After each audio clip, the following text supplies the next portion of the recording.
अलैकुम। एक नई वीडियो के साथ आपकी खिदमत में हाजिर हूँ।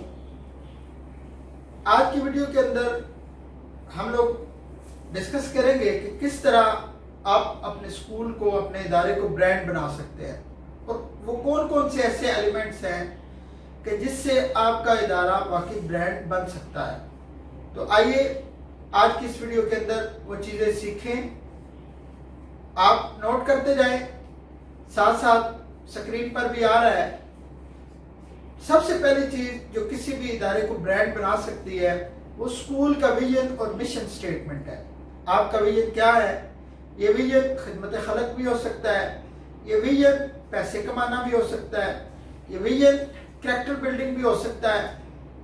आपका विजन कुछ भी है उसे पेपर पे लेके आए, लिखें और लिखने के बाद जितने लोग आपके साथ काम कर रहे हैं उनके ज़हनों में ये रासख कर दें कि मेरा विजन ये है। सबसे पहली चीज विजन एंड मिशन स्टेटमेंट। दूसरी चीज स्कूल ऑर्गेनोग्राम। कोई भी जो कंपनी होती है, कोई भी ऑर्गेनाइजेशन होती है, कोई भी स्कूल, कॉलेज, इंस्टीट्यूट है तो उसके लिए ऑर्गेनोग्राम का होना जरूरी है। ऑर्गेनोग्राम क्या है? इस पे मेरी एक वीडियो जो है वो आपको मिल जाएगी। ऊपर आप अगर आई बटन को टच करते हैं तो वहां से organogram is the key of management, इस पे मेरी एक पूरी वीडियो है, उसको आप देख लें। तीसरी चीज जो किसी भी स्कूल को ब्रांड बना सकती है वो करिकुलम होता है।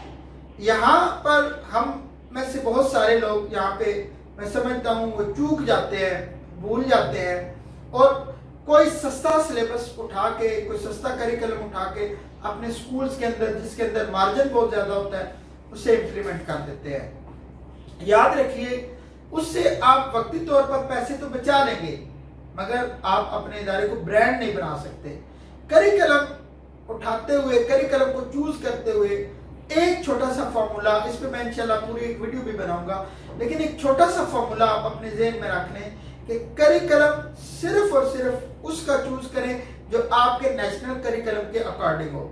और दूसरी बात कि जिसके पास DLP यानी डेली लेसन प्लान्स ऑटोमेटिकली बने हुए हों, वो आपको सॉफ्ट या हार्ड में देता है, तो उसका करिकुलम जो है वो आप चूज कर सकते हैं। फिर अगली चीज जो जरूरी है वो है आपके लिए स्टाफ रिक्रूटमेंट पॉलिसी।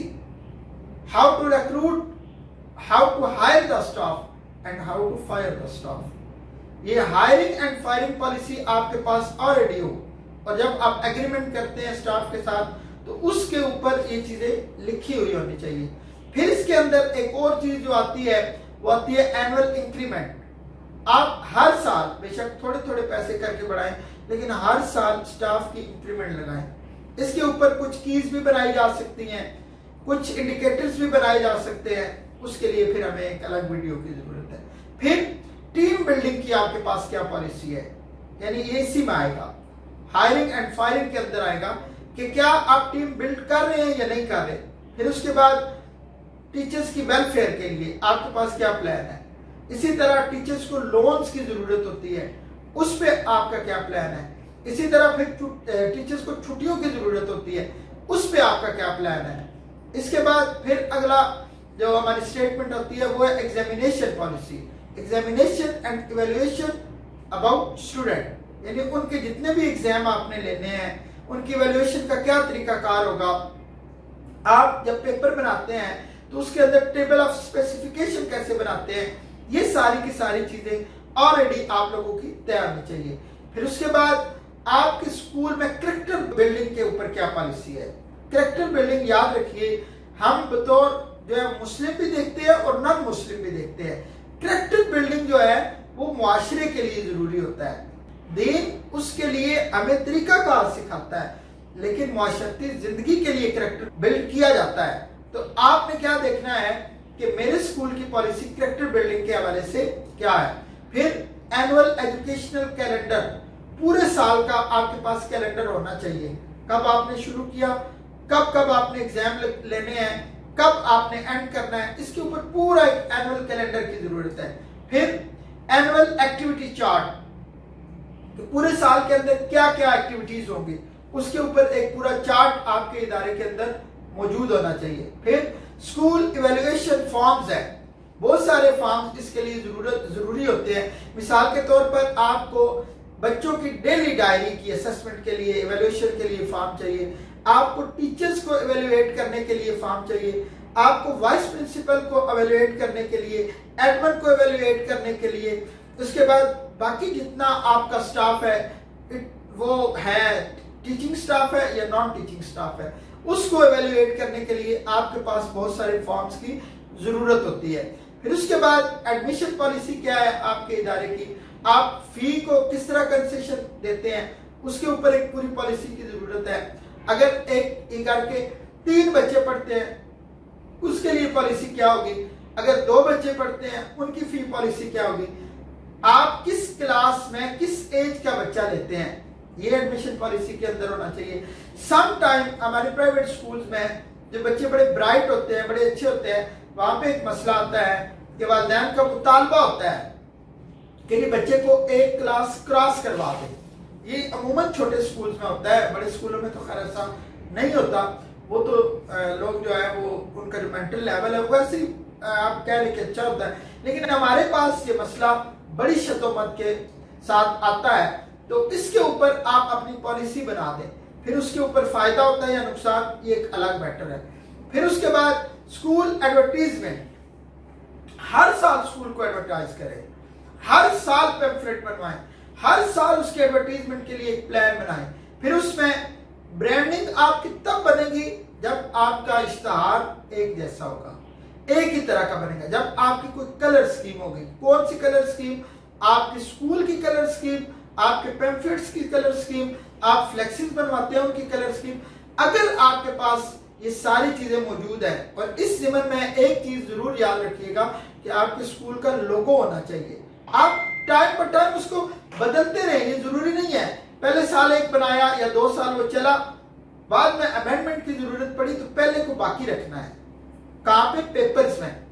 پھر ایک نیا پیپر جاری کر دینا ہے، اس کے اوپر لکھ دینا ہے کہ 2 سال کے بعد یہ اس کے اندر امینڈمنٹس ہوئی ہے. لیکن یاد رکھیے لوگو بنانا ایک پوری سائنس ہے، ایک پورے کا پورا کرنے والا کام ہے. اس کو پہلے سمجھیے. انشاءاللہ میں یہ جتنی باتیں کر رہا ہوں، جتنی پالیسیز کی بات ہو رہی ہے، یہ ساری کی ساری ہم انشاءاللہ آپ کو بنانا سکھائیں گے. پھر اس کے بعد جاب ڈسکرپشن فارم، آپ کے پاس ہر ایک کی جو جاب ہے وہ ڈسکرائب ہونی چاہیے. جاب ڈسکرپشن بھی ہو اور جاب اسپیسیفیکیشن بھی ہو. پھر اس کے بعد ایک اور اہم ترین جزو ہوتا ہے ہمارے اسکول کا، لنکس ود پیرنٹس. آپ کا پیرنٹس کے ساتھ کیسا لنک ہے؟ جب پیرنٹس آتے ہیں کیا آپ انہیں ٹائم دیتے ہیں؟ کیا آپ پی ٹی ایم پہ پیرنٹس کو ملتے ہیں؟ کیا آپ کا کمیونٹی کے ساتھ ایسا لنک موجود ہے؟ کیا آپ ایلومینائز ہیں جو آپ کے جو بچے پڑھ کے چلے گئے ہیں ان بچوں کے پیرنٹس ہیں، کیا ان کے ساتھ آپ کا کوئی تعلق ہے؟ کیا اینولی یا کوارٹرلی یا آفٹر 6 منتھ آپ انہیں بلاتے ہیں، بلا کے ان کے ساتھ کوئی میٹنگ کرتے ہیں؟ اس کے اوپر بھی پوری اسٹریٹجی کی ضرورت ہے. اس ضمن میں جو سب سے آخری پالیسی آپ لوگوں کو ضرورت ہے وہ ہے اینول ڈیولپمنٹ ٹارگٹس. یعنی آپ کے جو اسکول ہے اس کی ڈیولپمنٹ کے 5 سالہ ٹارگٹس ریکوائرڈ ہیں. آپ 2021 کے اندر ہیں تو آپ کے ٹارگٹس کیا ہیں؟ آپ کہاں پہ اپنے اسکول کو لے جانا چاہتے ہیں، کہاں پہ دیکھنا چاہتے ہیں؟ پھر 2022 کے اندر، اسی طرح 2023 کے اندر، 2024 کے اندر اور 2025 کے اندر. اس میں بہت ساری چیزیں ہیں. مثال کے طور پہ آپ اپنی اسٹرینتھ کو کہاں پہ دیکھنا چاہتے ہیں، آپ اپنے ٹیچرز کو ٹریننگ کے ذریعے کہاں پہ پہنچانا چاہتے ہیں، آپ اپنے ریزلٹس کو کہاں پہ لے کے جانا چاہتے ہیں، آپ اپنے بلڈنگ کے اندر کیا کیا تبدیلیاں کرنا چاہتے ہیں. اب اس کے اوپر جب یہ ساری چیزیں آپ کے پاس ٹارگٹس کی صورت میں چھوٹے چھوٹے ٹارگٹس بنائیں، لیکن جب آپ دیکھیں گے کہ 5 سال کے بعد جو آپ کا ٹارگٹ ہوگا تو انشاءاللہ العزیز ایک ہیوج اسکول کے اندر آپ کے ادارے کو تبدیل کر دے گا. لیکن اس کے لیے یاد رکھیے بیٹھنے کی ضرورت ہے، پلان کرنے کی ضرورت ہے، اور یہ وہ چند موٹی موٹی چیزیں ہیں جو آپ کے اسکول کو لوکل اسکول سے نکال کے برانڈ بنا دیں گے، سسٹمیٹک اسکول بنا دیں گے. اسی کے ساتھ آپ سے اجازت چاہتا ہوں. بہت شکریہ.